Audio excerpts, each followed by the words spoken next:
the cap off! Way too formal, y'all know Stacy Stash, mostly, cause ain't got a clue.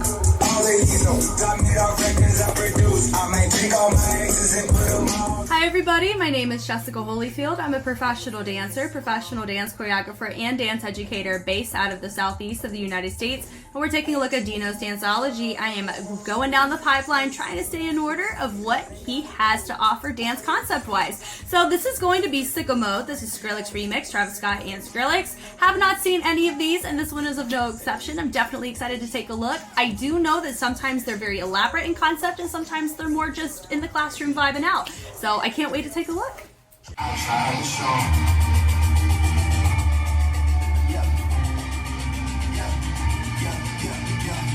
Calling on you with a pick and roll. Yellow flame in single mode.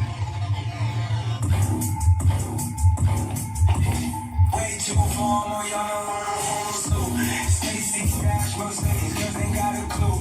All these got me off records I produce. I might take all my exes and put them all in a group. In my essays, I need a boost. Turn this function by the rule. Ah, that was a fun moment.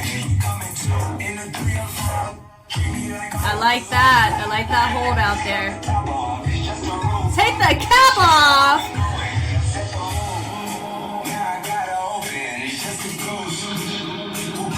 Nice little vibe here.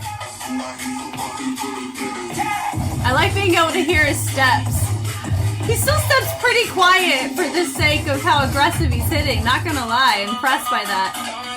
He just keeps taking clothes off, but that was a really creative way to exit out with the masking. That was cool. Okay, so initial thoughts, I thought that was really nice. Now also keep in mind, I do know this was about the time that I'm filming this, around 4 years ago, right? So he has definitely improved in the groove or the pocket of using his torso, because that would be my overall note for this choreo. I think that, and how I'm gonna approach these two is gonna be more of a, suggestion based, not a this sucks and he needs to fix this now, because at the end of the day it's his perspective, and I haven't had the opportunity to have a conversation with him to be able to understand more context or why he made the choices that he made. You know, I'm not quite, and we don't have that type of relationship, so I think part of it stems from I don't have that what's the word? Whenever people display their own choreography and there's not really a criteria in place just for the sake of them doing it, there's always suggestions that can happen in order to make it look more efficient or to make their artistic perspective more refined. Like there's ways to do that, but also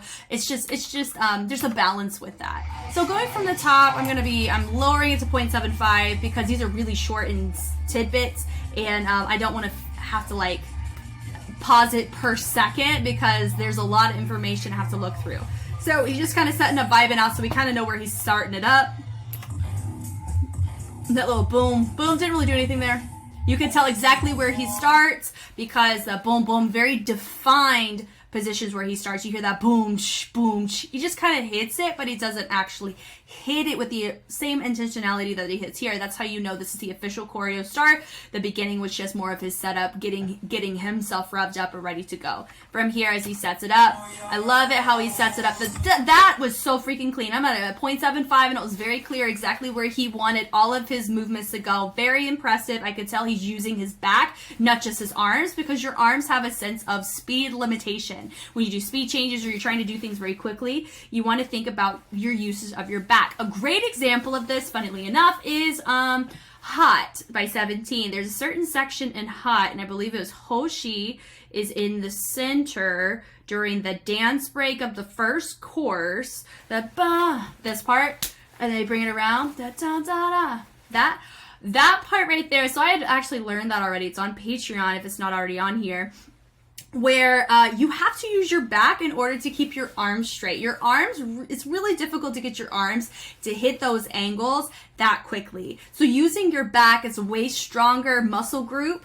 You're also using it, it's more of a form of stability. It helps it helps more than it hinders using your back. So he was able to use his back here, and that's why it was very clear all the different positions that he was hitting. I loved that. He stepped through that heel with the tap with the head. I love that.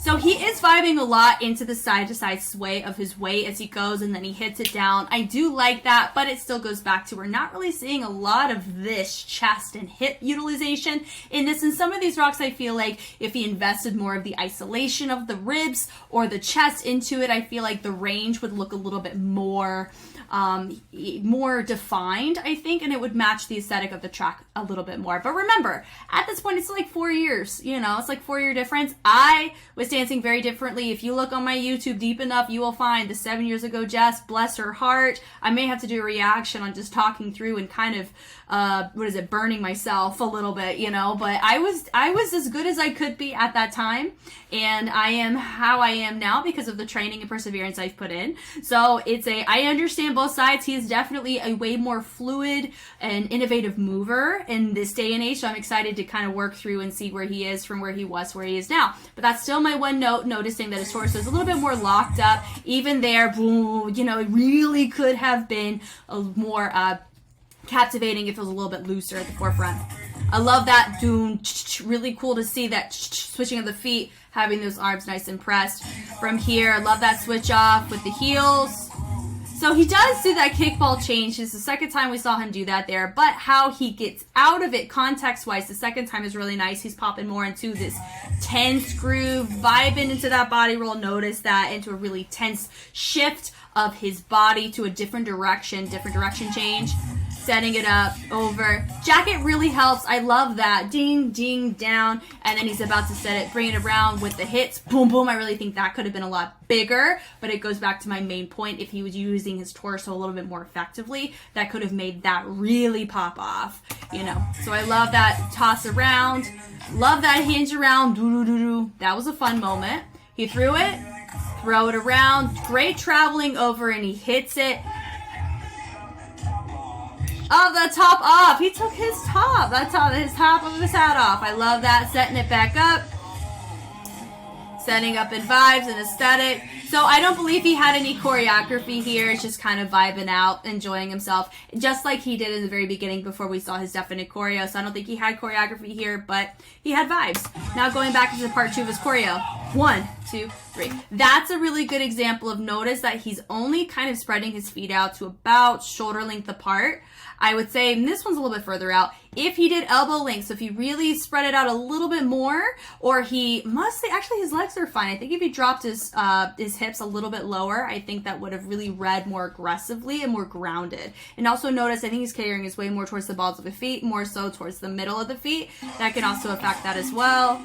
That was really nice with that kick. That kick too, notice the kick hit more at the 25 than normally. I think it would have hit a little bit differently if it was like a 75-degree angle, more so out versus down, but it's still very effective. He hit the sound that he needed to hit, and it's very fast. Note, this is 0.75, we're looking at this. So it's still very impressive in and of itself. I'm definitely a fan.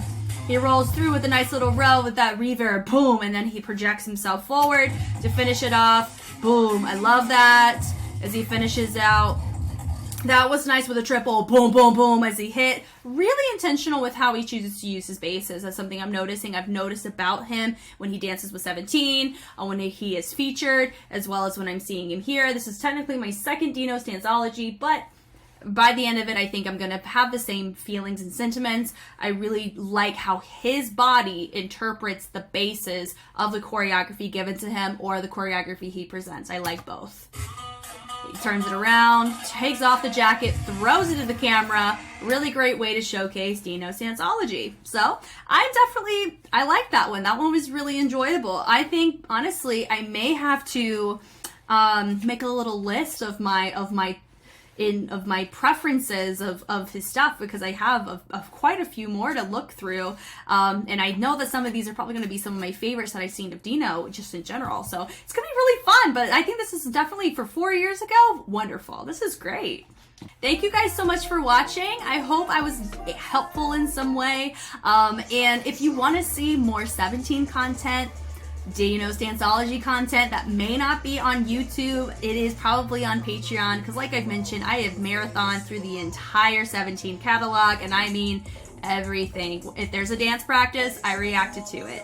Is at least at this point, I believe that is the case. I have some Patreon members really helping me make sure I cover all my bases. But if you are a carrot, if you are a fan of 17, or you are a fan of dance and K-pop, I definitely have so much to offer on Patreon that will eventually make its way to YouTube. But if you're impatient like myself, it's all there ready to be binged to your heart's content. So I'm Jess, and I will catch you on the flip side. Bye.